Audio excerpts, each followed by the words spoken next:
You can spot me in the city, build a lobby with a sawed-off shotty screaming, drop it, this a robbery.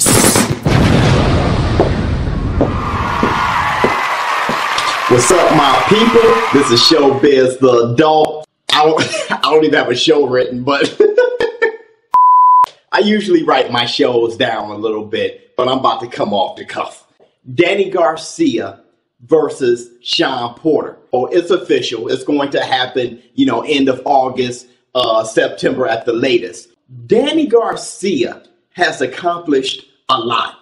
I know there's some Danny Garcia haters out there. I'm not really sure why, but Danny Garcia has accomplished a lot. I mean, this guy has taken on guys like Amir Khan, Azab Judah, Kendall Holt. Of course, he fought Keith Thurman, but let's talk about the guys that he beat. Lamont Peterson, that was a huge victory. Beating somebody like Amir Khan, beating a Matisse, beating a Lamont Peterson, if he really beat him. Lamont Peterson, that performance, that fight was ridiculous, and it was controversial, but there's nothing I can take away from Danny Garcia. When I think of Shawn Porter, okay, and like you guys know, I'm an equal opportunist analyst, all right? I'm more of a fan of boxing than I am of boxer. I say that all the time. Well, this is no hate. When I think of Shawn Porter, I try to think of who has he beaten. Okay, so Adrian Broner. How major is that win for you? How do you feel about him beating Devin Alexander? Where is that is that a great victory for you? Let's say, he lost to Kell Brook. Okay, he beat Paulie Malignaggi. How big of a victory? When he beat Paulie too, you got to take that into consideration.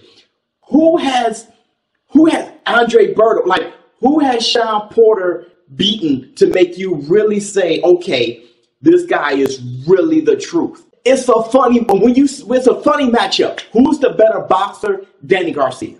Danny Garcia is the better boxer. All right. But you can't necessarily say Danny Garcia is going to beat Shawn Porter because of Shawn Porter's fighting style. Notice I didn't say boxing style. So this is a very interesting fight. Hold on. Put a pin in that. I saw a picture that is so fresh of LeBron James. Dude, look how fresh that is. That is super sick. Especially coming like a nerd like me. When I saw that picture, I'm like, that is sick. Now that is sick. I'm not sure who did that, but that is sick. So whoever wins that fight, it all depends on the referee. Shawn Porter results. He tries to box at first. He tries to put together the game plan that him and his father has put together in the gym. But it always ends up him putting his head under your chin, holding your arms, and smothering his punches and smothering yours. The thing is, he is physically strong, and it's hard to kind of maneuver. He's just a crude, mauling fighter, okay? Because if Adrian Broner can drop him, if Keith Thurman can hurt him 3 times, Danny Garcia definitely can hurt him. So it all depends on the referee. The referee got to muscle his way in there. If the referee muscles his way in there and keep telling him not to use his head because he's halfway dirty. He's halfway elbowy, foreheady. The referee got to give that fight some space. If he gives that fight some space, then Danny Garcia can rip those hooks that he rips. He can do the things that he does. Danny Garcia is a better technician than people give him credit for.